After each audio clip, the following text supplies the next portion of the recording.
हाँ देखिए, हम लोग अभी वेक्टर पढ़ रहे हैं। वेक्टर है तो मैथ्स का पार्ट, लेकिन यूज होता है फिजिक्स में, ठीक है, क्योंकि mathematics is the language of physics. और ये पूरे मैथमेटिक्स का वो सबसे इम्पॉर्टेंट पार्ट है जो हमको फिजिक्स में मिलने वाला है ना। वेक्टर हम ऐसी क्वांटिटीज को कहते हैं जिनके पास मैग्नीट्यूड के साथ साथ डायरेक्शन भी हो। एक्चुअली हमने पूरी फिजिकल क्वांटिटीज को दो हिस्सों में बांटा है। एक है स्केलर क्वांटिटी और दूसरा क्या है, वेक्टर क्वांटिटी। स्केलर क्वांटिटीज वो होती हैं जिनके पास होता है ओनली मैग्नीट्यूड, बाबू नो डायरेक्शन। इनके पास सिर्फ मैग्नीट्यूड होगा, कोई डायरेक्शन नहीं होगा। जैसे अगर हम किसी का मास मेजर करते हैं, बोलिए, जैसे मान लीजिए आप ही से किसी ने आपका मास पूछा है, तो आप कहते हैं कि मेरा मास है 60 kg। बस आप क्या बताते हैं, 60 kg। आप ये नहीं कहते हैं कि मेरा मास है 60 kg वेस्ट डायरेक्शन में। ऐसा बोलते हो क्या? यानी मास को डायरेक्शन की जरूरत नहीं है। टाइम मान लीजिए अगर आपसे पूछा जाए कि ये जो क्लास है वो कितने देर का है, पूछता है गार्जियन कि बताइए फिजिक्स का क्लास जो है वो कितने देर का है, तो मैं बस बताता हूँ उसको 1.5 घंटा। 1.5 घंटा का मतलब हुआ 1.5 आवर। मैं ये थोड़े कहता हूँ कि 1.5 घंटा नॉर्थ डायरेक्शन में, ऐसा बोलता हूँ क्या? यानी कि मास हो गया, टाइम हो गया, इन लोगों के पास सिर्फ मैग्नीट्यूड होता है, इनके पास डायरेक्शन नहीं होता है। लेकिन वेक्टर क्वांटिटीज वो क्वांटिटीज होती हैं जिनके पास बाबू मैग्नीट्यूड भी होगा और डायरेक्शन भी होगा, और दोनों का इंपॉर्टेंस इक्वल होगा। ऐसा नहीं कि मैग्नीट्यूड ज़्यादा इंपॉर्टेंट है, डायरेक्शन कम इंपॉर्टेंट है, दोनों इक्वली इंपॉर्टेंट होता है। जैसे मान लीजिए कि उस चेयर को हमको खिसका के यहाँ लाना है, बोलो ना, और वो चेयर खिसकेगा जब तक कि उसके ऊपर कोई 10 न्यूटन का फोर्स ना लगे। अब मान लो एक चींटी सोच रही है कि धक्का दे के यहाँ पहुंचा दे, तो हो पाएगा क्या? एक चूहा सोच रहा है वो पहुंचा पाएगा क्या? लेकिन कोई बकरी वकरी आ जाएगी तो मे भी कि वो ठेल ठाल के पहुंचा दे। यानी फोर्स का मैग्नीट्यूड भी इंपॉर्टेंट है कि कम से कम तो 10 न्यूटन का फोर्स तो लगना चाहिए, अरे है कि नहीं? लेकिन साथ ही साथ डायरेक्शन भी तो इंपॉर्टेंट है। क्या मैं कहीं भी फोर्स लगा दूंगा तो चेयर यहाँ थोड़े आ जाएगा? मैंने इसको पकड़ के ऊपर फोर्स लगा दिया तो चेयर उधर जाएगा? नहीं जाएगा, ये ऊपर जा सकता है कि नहीं? इसका मतलब हुआ है कि 10 न्यूटन का फोर्स बिल्कुल आप लगाइए, लेकिन आप इस बात का भी ख्याल रखिए कि डायरेक्शन सही रहे। यानी कि हम इधर खींचेंगे तभी ये आएगा, यानी 10 न्यूटन का फोर्स अलोंग ईस्ट डायरेक्शन आप लगाइएगा तभी ये खिसकेगा। अरे है कि नहीं? इसका मतलब फोर्स एक ऐसी चीज हो गई जिसके पास मैग्नीट्यूड के साथ साथ डायरेक्शन भी होगा। तो अगर हम एग्जाम्पल की बात करें तो इसमें बाबू कौन कौन सा आ गया बताओ ना? मास आ गया, और क्या आ गया? टाइम आ गया। इसके हिसाब से देखा जाए, एक बात सुनो, मास और वेट में बहुत जमीन आसमान का अंतर है। मास और वेट सेम चीज नहीं होता है, वो केमिस्ट्री वालों ने बिगाड़ के रखा है। उनके लिए मॉलिक्यूलर मास और मॉलिक्यूलर वेट एक ही चीज है, हमारे लिए नहीं। अगर तुम्हारा मास है 60 kg तो तुम्हारा वेट होगा 600 न्यूटन। वेट का मतलब m इंटू जी होता है। अब जी की वैल्यू अगर हम 10 ले लें तब 600, अदरवाइज आप 9.8 ले लें तो अभी भुला जाइए ये सब बात। बस इतना याद रखिए कि मास और वेट सेम नहीं होता है, ठीक है? आम जिंदगी में लोगों को लगता है कि दोनों सेम है, लेकिन दोनों में जमीन आसमान का अंतर है, वो हम आगे चल के क्लियर करेंगे। एक बात बताइए, इसके लिए अगर एग्जाम्पल लिया जाए तो हम क्या ले सकते हैं? एक फोर्स का एग्जाम्पल तो अभी दिया मैंने, तो फोर्स ले सकते हैं, और भी बहुत सारा आता है, अभी हम उसके कॉम्प्लिकेशन में नहीं जाएंगे। अरे बोलिए ना। एक और क्लासिफिकेशन दोनों में जो बहुत ज्यादा इंपॉर्टेंट है, ये जो स्केलर क्वांटिटीज हैं ये सिंपल रूल्स ऑफ अलजेब्रा को फॉलो करती हैं। सिंपल रूल्स ऑफ अलजेब्रा का मतलब हुआ 10 + 10 कितना? 10 + 10 20। 10 × 10 कितना? 100। 10 डिवाइडेड बाई 10 कितना? 1। ये जो आपने 10वीं क्लास तक जोड़ना, घटाना, गुना करना और भाग करना सीखा है, ये सब सिंपल रूल्स ऑफ अलजेब्रा है। तो स्केलर क्वांटिटीज उन्हीं को फॉलो करती हैं। बोलिए, जैसे अगर आपको बताना है केमिस्ट्री का क्लास मान लीजिए 1 घंटा का चल रहा है, फिजिक्स का क्लास 1.5 घंटा का चल रहा है, मैथ्स ये बायोलॉजी का क्लास मान लीजिए 1.5 घंटा चल रहा है, किसी को बताना है टोटल कितने घंटे का क्लास चला, तुम क्या करोगे? 1 + 1.5 + 1.5 जा, तुम सीधे सीधे ना जोड़ रहे हो। तुम ऐसा इसलिए कर पा रहे हो क्योंकि टाइम एक स्केलर क्वांटिटी, हम सीधे सीधे जोड़ सकते हैं। तो 1.5 + 1.5 कितना हो गया? 3। 3 में 1 जोड़ दोगे तो कितना? बता सकते हो? 4 घंटे का क्लास चल रहा है। अरे है कि नहीं? चाहे मान लीजिए आपकी टोकरी में मान लीजिए 2 केजी आम है, 3 केजी संतरा है और 4 केजी पपीता है, तो बताओ टोटल कितना फल है, कितना फल है?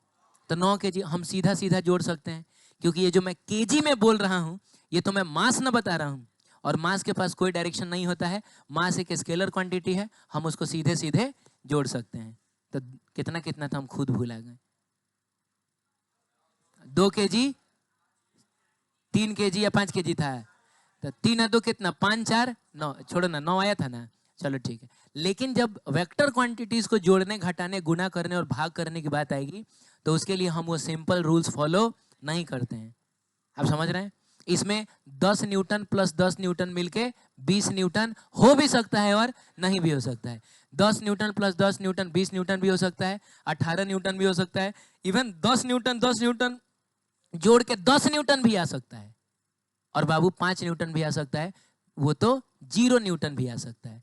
यानी इनके लिए एक अलग तरीके का नियम हम पढ़ते हैं जिसको कहा जाता है वेक्टर अलजेब्रा। क्या कहा जाता है? वेक्टर अलजेब्रा कहा जाता है। तो वही वेक्टर अलजेब्रा हम लोग पढ़ रहे थे, और उसमें हम देख रहे थे एडिशन ऑफ वेक्टर। 2 वेक्टर्स को जोड़ा कैसे जाए? तो 2 वेक्टर्स को जोड़ने के 2 नियम थे, triangle law of vector addition and parallelogram law of vector addition.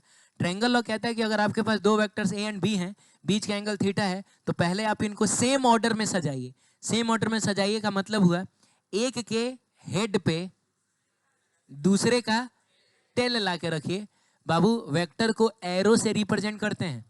जैसे आपको बताना है कि एक ब्लॉक है, इधर की तरफ 10 न्यूटन लगा है, तो आप ऐसा ही ना दिखाइएगा। तो ये जो तीर है ये किसको रिप्रेजेंट करने के लिए ड्रॉ किया गया है? फोर्स को। फोर्स को रिप्रेजेंट करने के लिए ड्रॉ किया गया है। यानी वेक्टर को हम लोग कैसे रिप्रेजेंट करते हैं? एरो से। ठीक है, तो कोई एक वेक्टर ए है, कोई दूसरा वेक्टर बी है, बीच का एंगल कितना है? थीटा है। तो पहले इनको सेम ऑर्डर में सजाया जाए। सेम ऑर्डर में सजाने का मतलब हुआ कि एक के हेड पे दूसरे का टेल, दूसरे के हेड पे तीसरे का टेल, तीसरे के हेड पे चौथे का टेल, ऐसा करना होगा।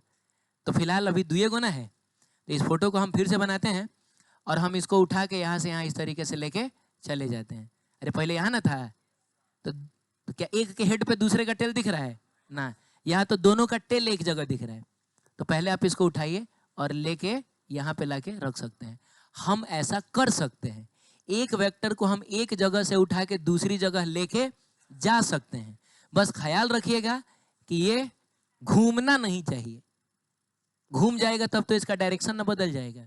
और ध्यान रखिएगा कि इसका लंबाई बड़ा छोटा नहीं होना चाहिए, क्योंकि लंबाई बड़ा छोटा हो गया तो मैग्नीट्यूड ना बड़ा छोटा हो जाएगा। क्योंकि वेक्टर का जो लेंथ होता है वो उसके मैग्नीट्यूड को रिप्रेजेंट करता है। बाबू अगर ये 10 न्यूटन का फोर्स है,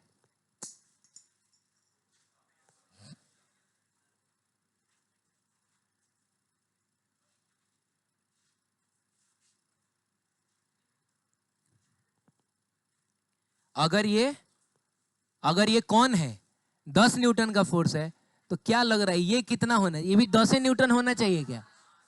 ये हमको छोटा नहीं लग रहा है? इसका मतलब इसका मैग्नीट्यूड भी कम होगा। और लगभग अगर आधा लग रहा है तो ये कितना होना चाहिए? 5 न्यूटन। एक बात याद रखिएगा, वेक्टर का लेंथ बड़ा छोटा कर देंगे ना, इसका मतलब हुआ कि हम उसका मैग्नीट्यूड बड़ा छोटा कर रहे हैं। तो आप इसको उठा के कहीं भी लेके जा सकते हैं, बस ख्याल रहे कि ये बड़ा छोटा नहीं होना चाहिए और ये घूमना नहीं चाहिए। ठीक, तो बताइए क्या मेरे इसको यहाँ से यहाँ खिसकाने के दौरान ये कहीं घूमा था? ना। क्या ये बड़ा छोटा हुआ था? ना। यानी हम ये काम कर सकते हैं और हमने ए और बी को सेम ऑर्डर में सजा दिया। अब नियम कहता है, ट्रायंगल लॉ कहता है कि पहले वाले के टेल को आखिरी वाले के हेड से मिला देना, यही होगा वेक्टर ए प्लस बी। यानी इसको और इसको जोड़ेंगे तो हमको यही मिलने वाला है, यही मिलने वाला है। 2 वेक्टर्स को जोड़ोगे तो तुमको वेक्टर ही ना मिलेगा। तो बताओ इसको और इसको जोड़ के कौन सा वेक्टर मिल रहा है? ये वेक्टर मिल रहा है। इसको हम प्यार से आर से डिनोट करते हैं और इसको कहते हैं हम लोग रिजल्टेंट वेक्टर। क्या कहते हैं? Resultant vector. अगर ये ए है ये बी है, बोलो बाबू, तो ये है दोनों का रिजल्टेंट वेक्टर। सही है। चलिए, उसके बाद हमने पैरेललोग्राम लॉ देखा था, उसमें हमको सेम ऑर्डर में सजाने की जरूरत नहीं है, जहां है वहीं रहने दीजिए। बस इन दोनों को दो साइड्स मानते हुए आप पैरेललोग्राम ड्रॉ करिए। पैरेललोग्राम का मतलब समानांतर चतुर्भुज होता है, और इसमें आमने सामने के साइड्स पैरेलल भी होते हैं, इवन इक्वल भी होते हैं। तो हम इसके पैरेलल एक लाइन यहां ड्रॉ करेंगे, इसके पैरेलल एक लाइन यहां ड्रॉ करेंगे। बोलो, इधर फोटो में क्या दिख रहा है? इसीलिए ना इसको पैरेललोग्राम लॉ बोला जाता है। यहाँ फोटो में क्या दिख रहा है? इसीलिए ना इसको ट्रायंगल लॉ बोला जाता है। हाँ, अब सुनो, दोनों को सुनिए, बाइसेक्ट नहीं बोलिए, क्योंकि हमको नहीं पता है कि ये और ये सेम है कि डिफरेंट है। हाँ, दोनों के कॉमन पॉइंट से होके गुजरने वाला जो डायगोनल होगा, वही डायगोनल होगा vector A plus vector B, वही होगा ए प्लस बी, यही होगा रिजल्टेंट। सही है? तो ये है ट्रायंगल लॉ, ये है पैरेललोग्राम लॉ।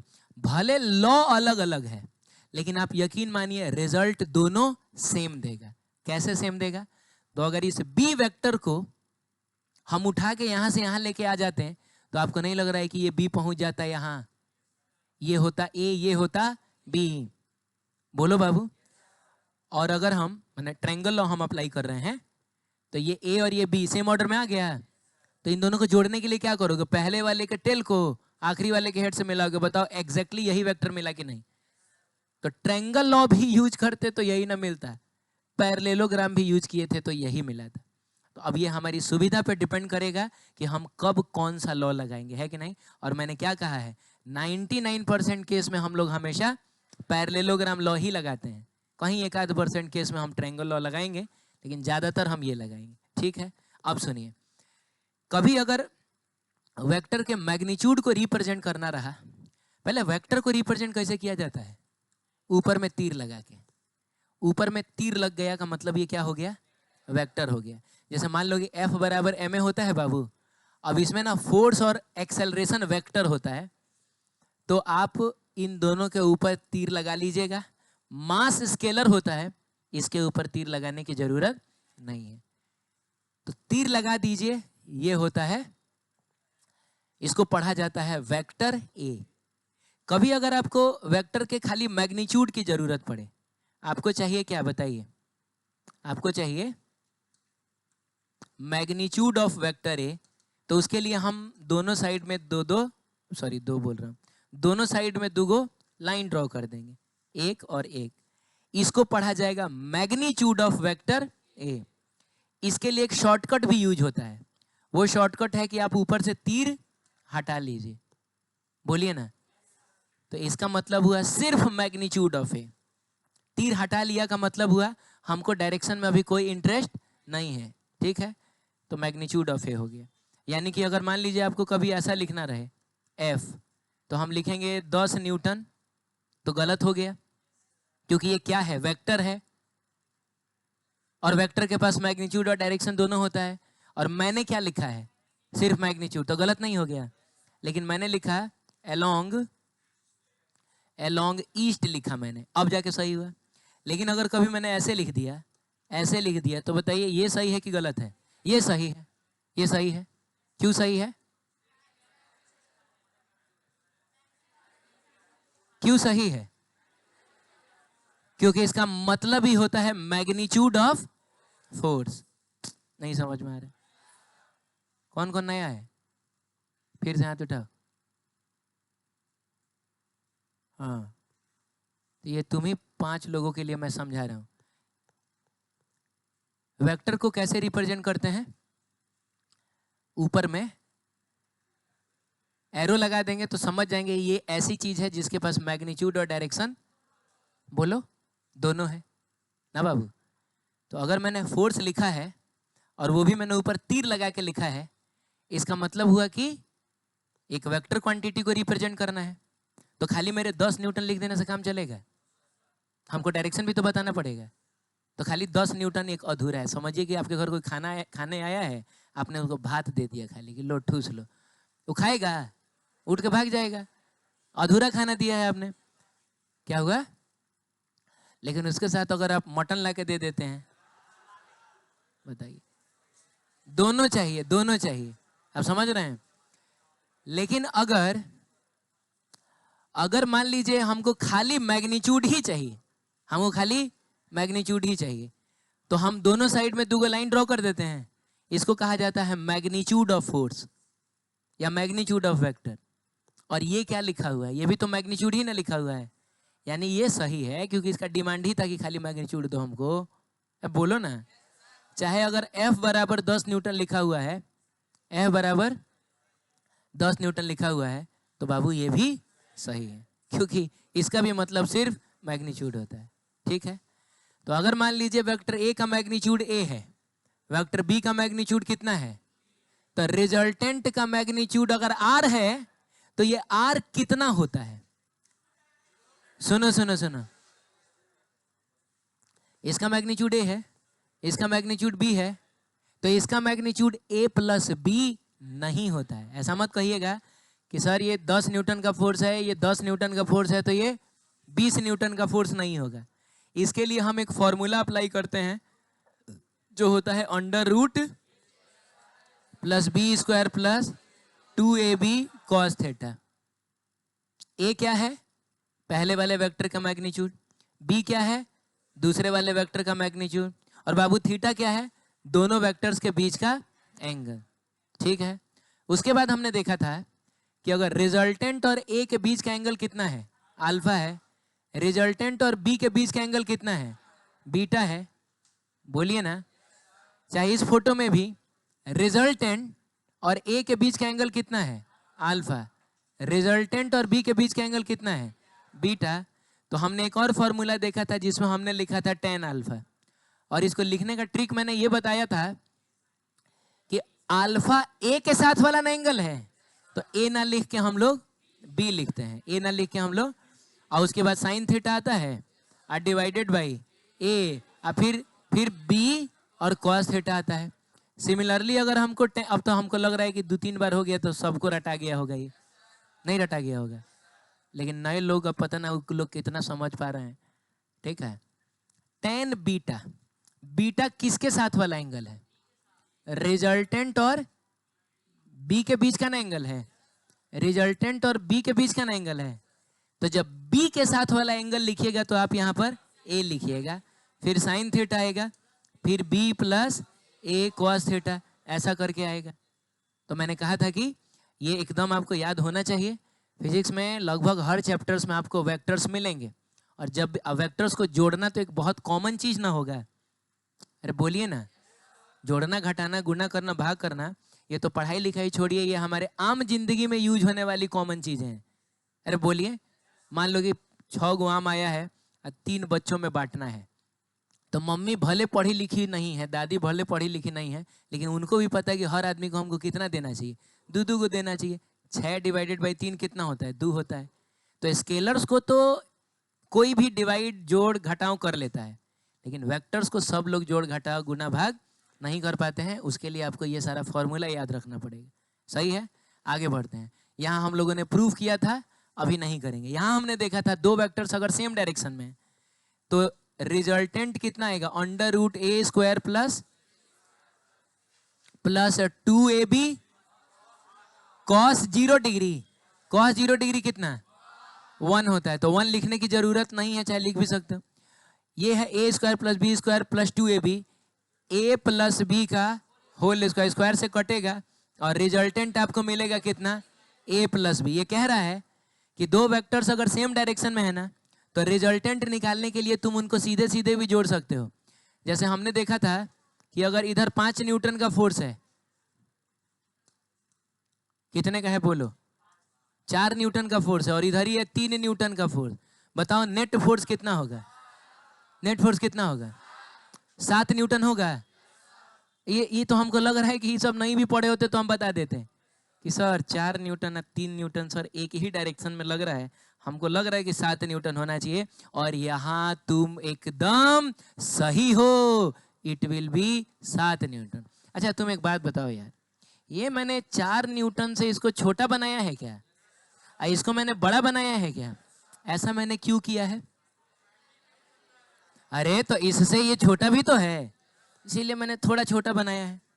लेकिन 7 जो है वो इन दोनों को जोड़ के ना मिलेगा, इसीलिए मैंने इसको बड़ा बनाया है। सही है बाबू।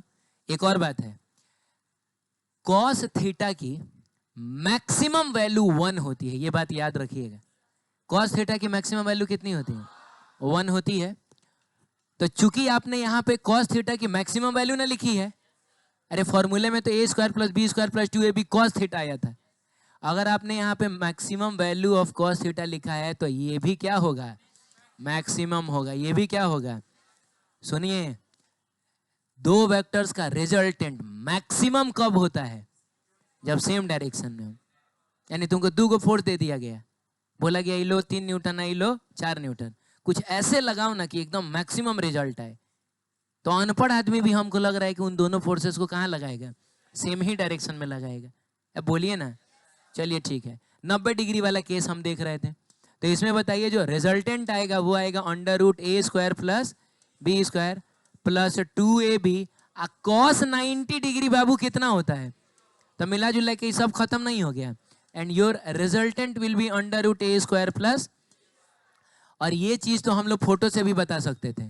फोटो से ये अगर a है, ये अगर b है, इसका लेंथ अगर a है, इसका लेंथ अगर, तो बाबू इसका लेंथ जो होगा वो √a² प्लस b² ही ना होगा। अरे ये तो हम पाइथागोरस थ्योरम से बता सकते हैं। ये a है और ये b है, तो ये b है तो ये भी तो b है। जा a b √a² plus b², बिना फॉर्मूला लगाए हुए हम पाइथागोरस थ्योरम से बता सकते थे। इसका मतलब हुआ कि अगर बच्चों मान लो इधर लग गया है 4 न्यूटन का, क्या बोलते हो, इधर लग गया है 3 न्यूटन का, तो जो रिजल्टेंट आएगा 7 न्यूटन आएगा। 7 न्यूटन आएगा। कितना आएगा? पहले तो इधर आएगा लॉ ऑफ पैरेललोग्राम, देखिए इसके पैरेलल ये लाइन, इसके पैरेलल ये लाइन, और कितना आएगा? नहीं नहीं, सब लोग नहीं बोल रहे हैं, सब लोग नहीं बोल रहे हैं। लकवा उकवा नहीं ना है किसी के मुंह में, चलता है ना ऐसा? हाँ, तो मुंह चलना चाहिए, बात समझ रहे हो? अब मुंह चलना चाहिए, कभी मत करना कल से गुटखा खा के आना। कल इतना समझाया गया है तुमको कि सर आप बोले थे मुंह चलना चाहिए, लेकिन ये चलता नहीं है। गुटखा रहेगा तो कम से कम चलता रहेगा। हाँ, तो बताओ ये 4 है, ये 3 है, तो रिजल्टेंट होगा √3² plus 4², means 9 plus 16 25, and you know कि √25 विल बी, तो रिजल्टेंट फोर्स जो होगा, नेट फोर्स जो होगा वो 5 न्यूटन का आएगा। दो फोर्स 3 न्यूटन और 4 न्यूटन मिलके इस केस में 7 न्यूटन दे रहा है, इस केस में 5 न्यूटन दे रहा है। अगला केस देखिए जिसमें दो वेक्टर्स ऑपोजिट डायरेक्शन में है, यानी बीच का एंगल कितना है? 180 है। तो बाबू रिजल्टेंट जो होगा वो √a² प्लस 2ab, और कॉस 180 डिग्री ना। तो सुनो, कॉस 0 कितना होता है? याद रखना, आमने सामने आंसर्स नेगेटिव होते हैं।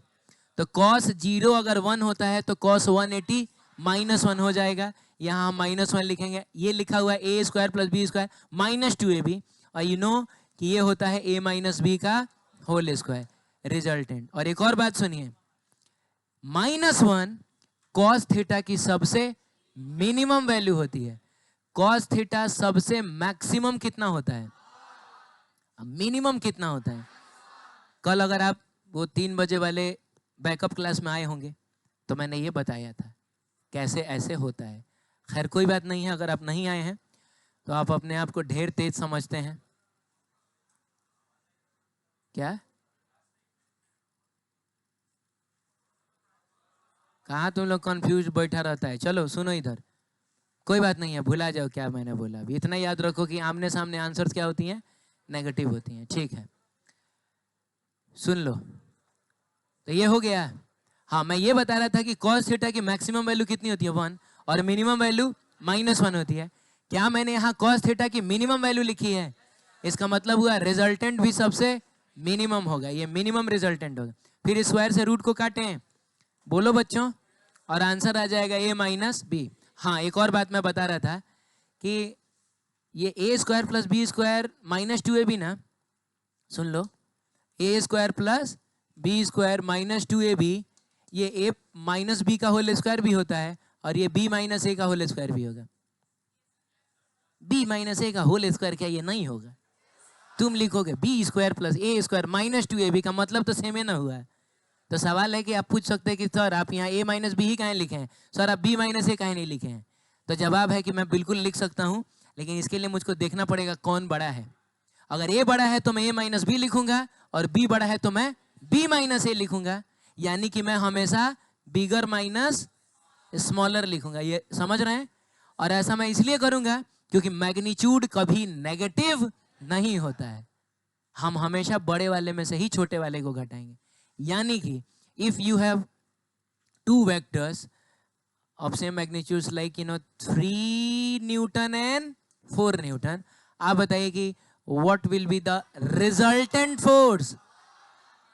कितना बोल रहे हो? क्या तुम 1 बोल रहे हो? सही बोल रहे हो।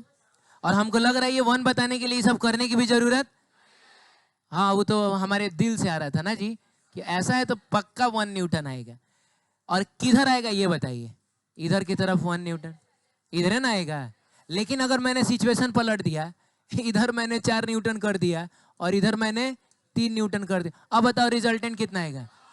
अरे सर अभी भी तो 1 ही आएगा, बस ये अलग बात है कि अब की बार 1 किधर आएगा, इधर आएगा। मैंने इसका फोटो अगर मैं यहाँ बनाऊं तो अब की बार 1 इधर आएगा। यानी कि सुनिए, यानी कि किसी ने -1 तो नहीं ना कहा था, यानी ये आप खुद जानते हैं कि हमको बड़े वाले में से छोटे वाले को घटाना है। तो आप देख रहे हैं 2 ही फोर्स है, 3 न्यूटन और 4 न्यूटन। कभी 7 न्यूटन दे रहा है, कभी 5 न्यूटन दे रहा है, तो कभी 1 न्यूटन दे रहा है। अरे बोलिए ना, बस ये मैग्नीट्यूड तो दोनों का सेम था ना, 3 4 यहाँ भी था, 3 4 यहाँ था, 3 4 वहां भी था। बस अंतर किस में आ रहा है, तो उनके बीच के डायरेक्शन में। यहाँ वो सेम डायरेक्शन में थे, यहाँ वो परपेंडिकुलर थे, और यहाँ वो ऑपोजिट डायरेक्शन में। आप समझ रहे हैं? जा अरे तो बोलो यार, हमको सुनाई दे। उम्र हो गई है मेरी, थोड़ा कम सुनता हूं मैं। ये समझ में आया क्या? तो समझ में आया तो तुम ये बताओ कि 2 वेक्टर्स का मैग्नीट्यूड मैक्सिमम कब होगा? जब सेम डायरेक्शन में दोनों वेक्टर को अप्लाई किया जाए। मिनिमम कब होगा? ऑपोजिट डायरेक्शन में। मैक्सिमम कितना होगा? ए रे रे रे, रे। मैक्सिमम कितना होगा और मिनिमम कितना होगा? a प्लस बी से ज्यादा नहीं होगा, a माइनस बी से कम नहीं होगा। ये चीज मैंने यहाँ आपको समझाया था कल, याद है? चलो ना, मैंने छोड़ो हटा, याद है ना तुमको कल? अब वो नए लोगों को बाद में सब समझेंगे। ये सब भी समझा दिया था मैंने कि 2 वेक्टर्स मैग्नीट्यूड सेम था, रिजल्टेंट एकदम कहाँ बीचों बीच आएगा। अब मैग्नीट्यूड सेम नहीं है तो रिजल्टेंट बड़े वाले की तरफ ज़्यादा झुका रहेगा। खैर नए लोगों के लिए अभी उतना इंपॉर्टेंट नहीं, ये किया था ना हम लोगों ने, कर लिया। अभी हम आगे बढ़े। Now we have 2 vectors of magnitude 10 newton and 6 newton. आपको बताना है कि इनका रिजल्टेंट क्या क्या हो सकता है, एंड एक से ज़्यादा आंसर्स पॉसिबल हैं। मोर देन 1 करेक्ट ऑप्शन वाला क्वेश्चन है ये। देखते हैं कौन सही बता पाता है। हाँ बोलो।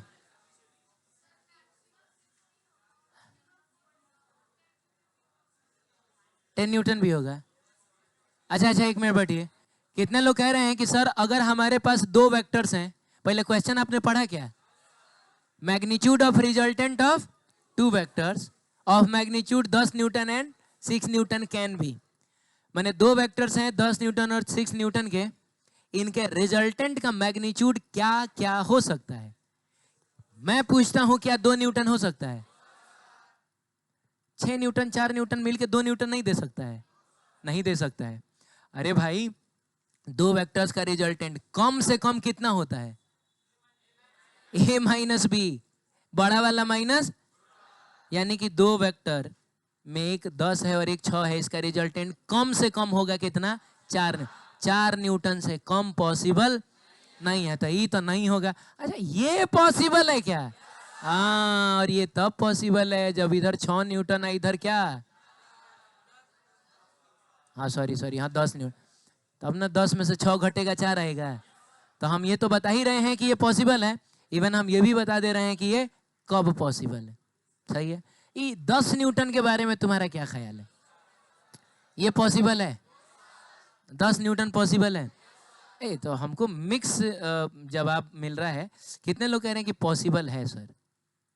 ओहो, इतने लोग कह रहे हैं कि पॉसिबल है, 10 न्यूटन पॉसिबल है। अच्छा, और कितने लोग कह रहे हैं कि सर ये पॉसिबल नहीं है? हाथ उठाइए। हाँ, इसमें इसमें ज्यादा लोग हैं। और कितने लोग कह रहे हैं कि का जाने? ओ हाथ उठा ना, का जाने।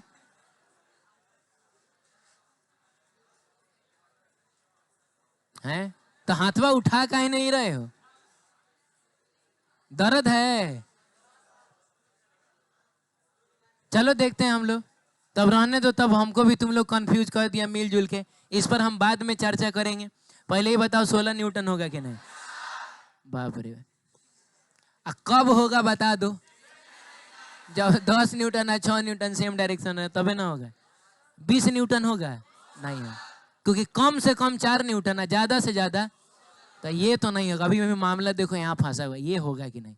तो बाबू, इसका सही जवाब है कि, सुनिए ना, मेरी भी तो सुन लीजिए, मेरी भी सुन लीजिए। आप मेरी ही सुनने आए हैं। हाँ, सही जवाब है कि ये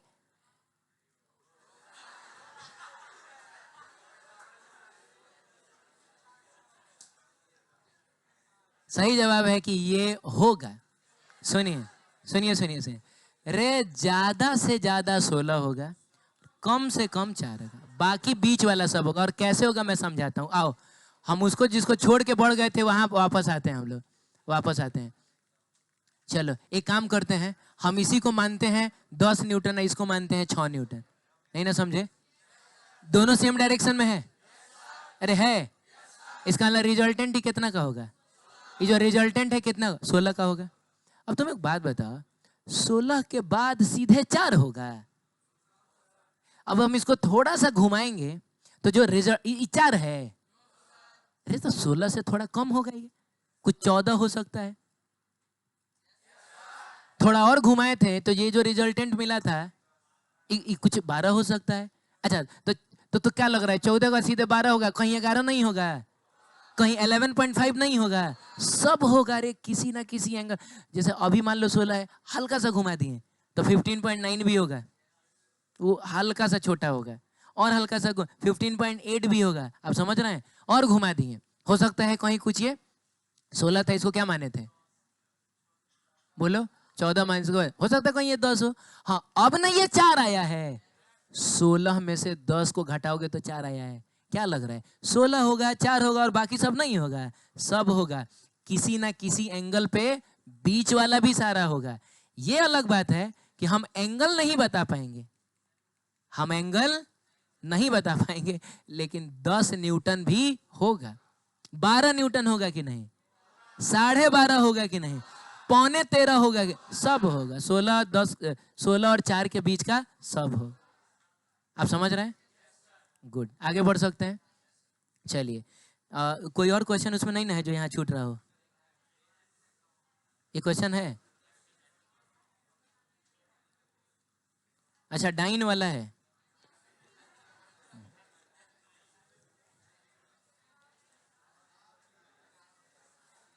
डिस्का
चलिए देखिए,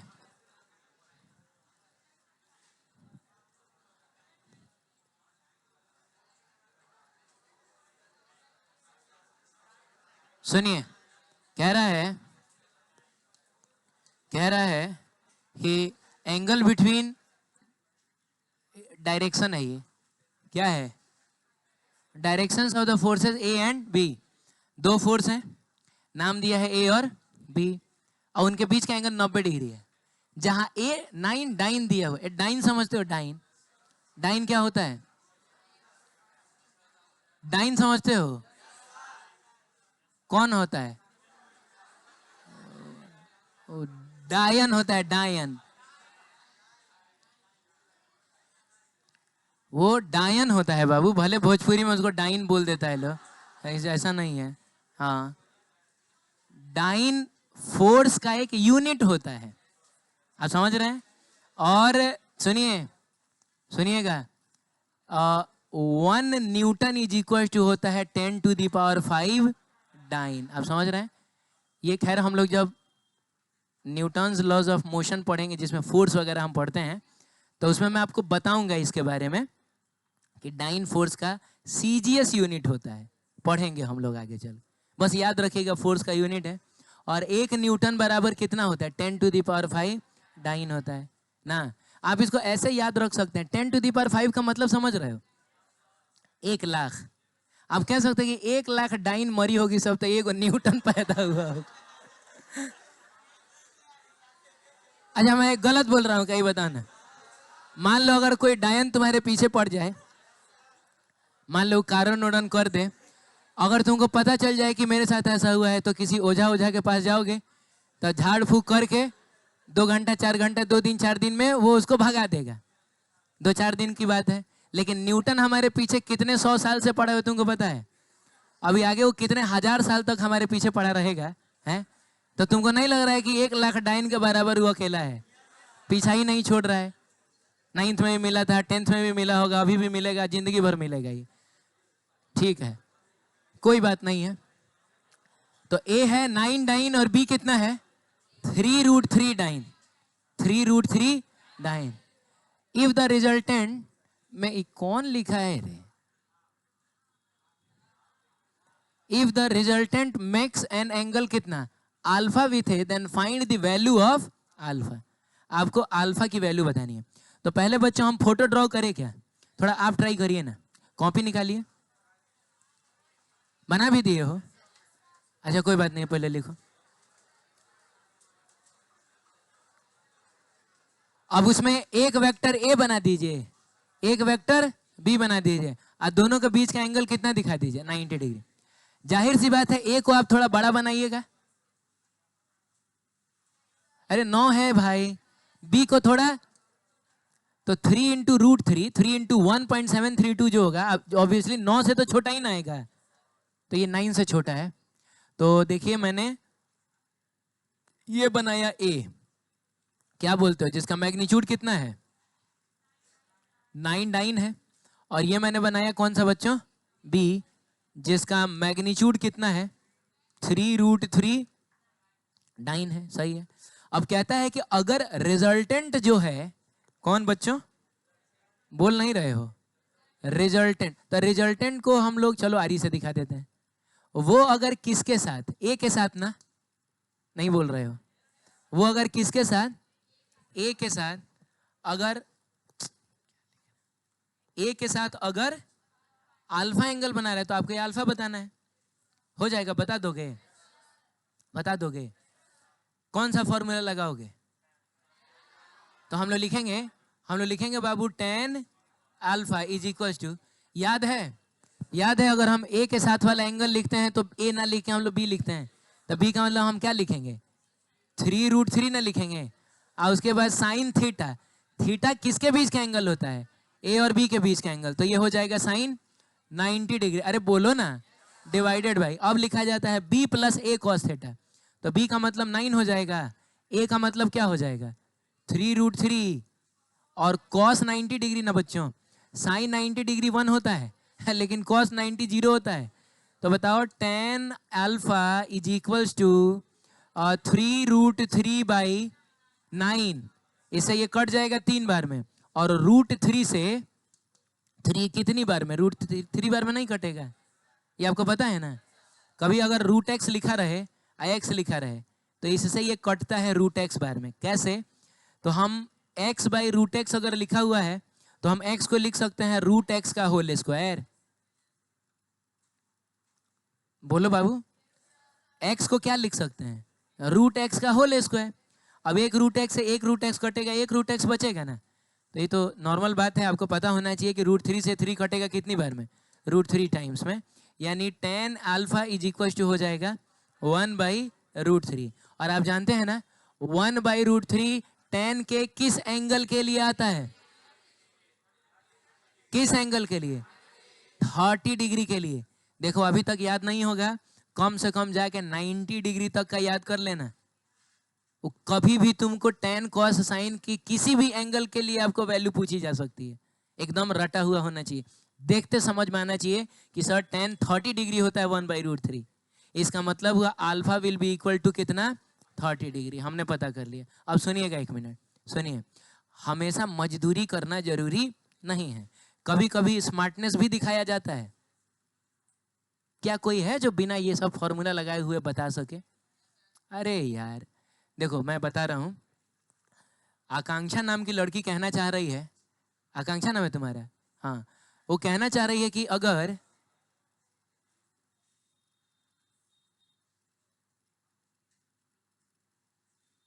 हाँ, मैं वीडियो 2 पार्ट में बन रहा हूँ, लेकिन आज जरूरी है।